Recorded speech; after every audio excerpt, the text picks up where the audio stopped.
চান্দনীয়া ব্লগছত আপোনালোক সকলোকে স্বাগতম জনাইছোঁ আৰু আজি মৰ্ফে উদযাপন কৰিছে আগতীয়াকৈ ৰঙালী বিহু আৰু মই উপস্থিত হৈছোঁ মৰ্ফৰ বাকৰিত ৰঙালী বিহু উদযাপন কৰিবলৈ সকলোৰে সৈতে আহক তেতিয়াহ'লে উদযাপন কৰোঁ আগতীয়াকৈ ৰঙালী বিহু।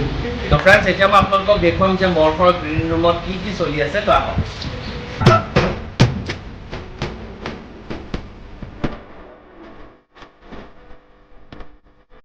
আৰু এতিয়া মই আপোনালোকক দেখুৱাম যে মৰ্ফৰ গ্ৰীণ ৰুমত আজি কিহৰ আয়োজন চলি আছে।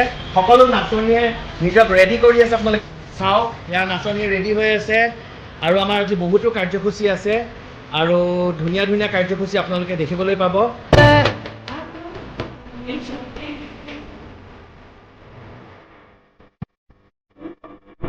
আৰু ৰঙালী বুলি ক'লে সকলোৰে মন ৰাইজাই কৰে আৰু আমাৰ মেমেও সকলোকে মৰমৰ ৰং ছটিয়াইছে আগতীয়াকৈ। তো আপুনি এবাৰ আমাৰ মোৰ দৰ্শকখিনি কেপ্টেইন ব্লগৰ দৰ্শকখিনি কৈ দিয়ক আপোনাৰ মুখৰ পৰা। মোৰ সকলো অসমবাসীকে অসমীয়া নৱবৰ্ষ আৰু ৰঙালী বিহুৰ শুভেচ্ছা। আৰু আমাৰ মাজত উপস্থিত আছিল প্ৰাগ নিউজৰ কৰ্মৰত ৰিমঝিম শইকীয়া।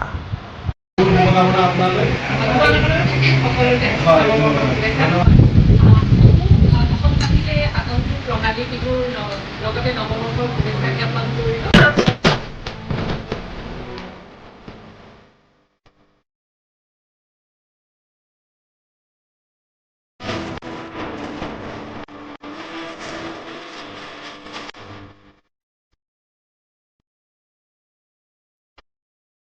ডাঙৰ সৰু বুলি কথা নাই, সকলোৰে মনত আৰু প্ৰাণত এতিয়া মাথো ৰঙালী ৰঙালী আৰু ৰঙালী বিহু। তো আহক সকলোৰে লগত নাচি বাগি উদযাপন কৰোঁ এই ৰঙালী বিহুটি। কাৰণ মৰ্ফৰ বাকৰিত লগ পালোঁ বহুত দিনৰ মূৰত আমাৰ সকলোৰে পৰিচিত সকলোৰে মৰমৰ আৰ্জে আঞ্চুমান আৰু আমাৰ খুব ভাল বন্ধুত্ব এটা আছে আৰু বহুত দিনৰ মূৰত লগ পালোঁ আৰু আগতীয়াকৈ ৰঙালী বিহুৰ শুভেচ্ছা যাচিলোঁ চেম্পিয়ন ব্লগছৰ ফালৰ পৰা। আৰু আপুনি মোৰ চেনেলটো চাই থাকে মই গম পাম। তো মোৰ চেনেলৰ দৰ্শকখিনিক এবাৰ কৈ দিয়ক আপোনাৰ ফালৰ পৰা। নিশ্চয় নমস্কাৰ। প্ৰথমে মই বহুত দিনৰ মূৰত আজি অসীমক লগ পাই বিৰাট ভাল পালোঁ আৰু যদিও আমি বহুত একেলগে কাম কৰি আহিছোঁ কিন্তু কমকৈ লগ পোৱা যায় আৰু যদি মই লগ নাপাওঁ তেওঁৰ চৈতন্য ব্লগছ মই খুবেই ভালদৰে চাই থাকোঁ আৰু খুব বিশেষকৈ মোৰ ভাল লাগে মেন্স গ্ৰুমিঙৰ যিটো তেওঁ টিপছ দি আছে সেয়া বিৰাটেই চাবলগীয়া, বিশেষকৈ স্পেচিয়েলি ফৰ আছ। আৰু আজি এই প্ৰাক্ষণত মই ৰঙালী বিহুৰ সুন্দৰ সময়খিনিত সকলোকে জনাইছোঁ ইয়াৰ পৰা আন্তৰিক শুভেচ্ছা আৰু মই আশা কৰিম যাতে ৰঙালীৰ ৰঙে সকলোৰে দেহ মন ৰঙাই যায় আৰু আপুনিও এপাক হ'লেও বিহু নাচিব, কাৰণ ইতিমধ্যে আমাৰ লাগি গৈছে বিহু লাগিছে। তো আগতীয়াকৈ আমি এতিয়া চেলিব্ৰেট কৰি আছোঁ আমাৰ লগতে সকলো অসমবাসী চেলিব্ৰেট কৰিলে ভাল লাগিব। তো ৰঙালী বিহুৰ শুভেচ্ছা সকলোলৈকে যাচিলোঁ।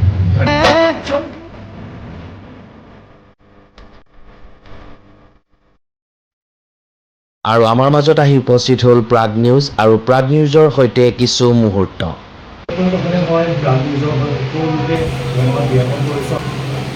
যিহেতু মৰ্ফৰ লগত আপুনি বহুদিনৰ পৰা জড়িত হৈ আছে, ষ্টুডেণ্টখিনিৰ সৈতে যদিও আপুনি ক্লাছৰ ক্ষেত্ৰত গুৰুত্ব দিয়ে, এনেধৰণৰ অনুষ্ঠানবোৰ আমি গুৰুত্ব দিব লাগে।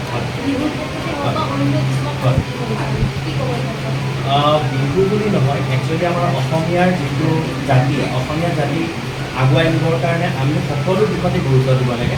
আৰু আমাৰ ষ্টুডেণ্টছখিনিক আমি বেছিকৈ সেইটোৱেই শিকাওঁ যে অসমীয়া জাতিটো আমাৰ চিনাকি। যেনেকৈ আজি বিহু আমাৰ চিনাকি, বিহুৰ আমাৰ বাপতি সাহোন বুলি কয়। তো বিহুৰ অবিহনে আমাৰ অস্তিত্ব নাই, কাৰণ বিহুটো হৈছে নৱবৰ্ষ, নতুন বছৰ আৰম্ভ হয় অসমীয়া আৰু এইটো আমাৰ কাৰণে নতুন বছৰ। তো ঠিক তেনেধৰণে বিহু বহুকেইটা আছে, যেনে তিনিটা বিহু আছে, মাঘ বিহু, বহাগ বিহু আৰু কাতি বিহু। তো আমি সকলো বস্তুখিনি শিকাওঁ ল'ৰা ছোৱালীক যে গোটেইখিনি বিহু বুলি নহয়, অসমীয়া জাতিটো আগবঢ়াই নিবৰ কাৰণে বেলেগ বেলেগ দিশত যি যি আমি গুৰুত্ব দিব সেইখিনি আমি গুৰুত্ব দিব লাগে আৰু সেইখিনি বস্তু আমি মানে উলিয়াই আগুৱাই দিওঁ।